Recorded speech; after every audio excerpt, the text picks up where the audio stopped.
আসসালামু আলাইকুম, welcome to my healthy kitchen. আজকে আমি কোনো রেসিপি নিয়ে আসিনি। আজকে আমি একটি ভিন্ন উপস্থাপনা নিয়ে আসছি।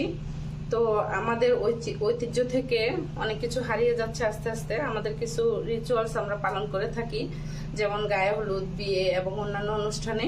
তো সেই রিচুয়ালসগুলো আস্তে আস্তে হারিয়ে যাচ্ছে। আমরা ইভেন্ট ম্যানেজমেন্টের উপর অনেকটা নির্ভর করতেছি ইদানিং।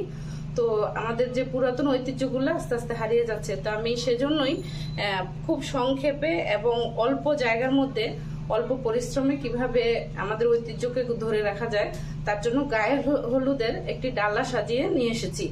তার মধ্যে আছে একটি আমি ছোট করে পুডিং তৈরি করেছি, আমি ডিমের পিঠা তৈরি করেছি, এখানে মুগ পাকন পিঠা আছে, লবঙ্গ লতিকা পিঠা আছে, নারকেল পুলি পিঠা আছে, খিরসা পাটিসাপটা পিঠা আছে।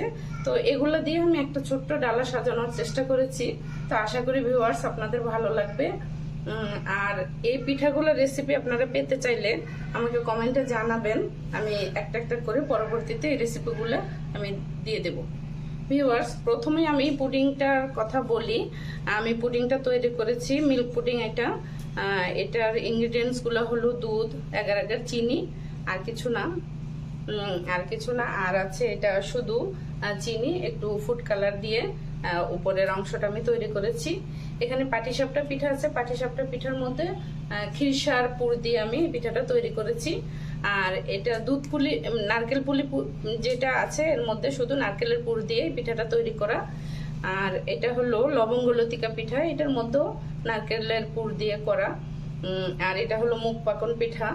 আর এটা হলো ডিমের মধ্যে ডিম দিয়ে তৈরি করা নকশা পিঠা। তো এই রেসিপিগুলো আপনারা যদি পেতে চান আমাকে কমেন্টে জানাবেন। আমি আলাদা আলাদাভাবে এই রেসিপিগুলো আমি আমার চ্যানেলে দিয়ে দেব। ভিউয়ার্স, আশা করি আজকের উপস্থাপনা আপনাদের ভালো লাগবে। যদি ভালো লাগে আমার ভিডিওটিতে লাইক দিবেন, কমেন্ট করবেন, আমার চ্যানেলটি সাবস্ক্রাইব করবেন এবং আমাকে কমেন্টে জানাবেন যে আজকের উপস্থাপনা কেমন হলো। আসসালামু আলাইকুম।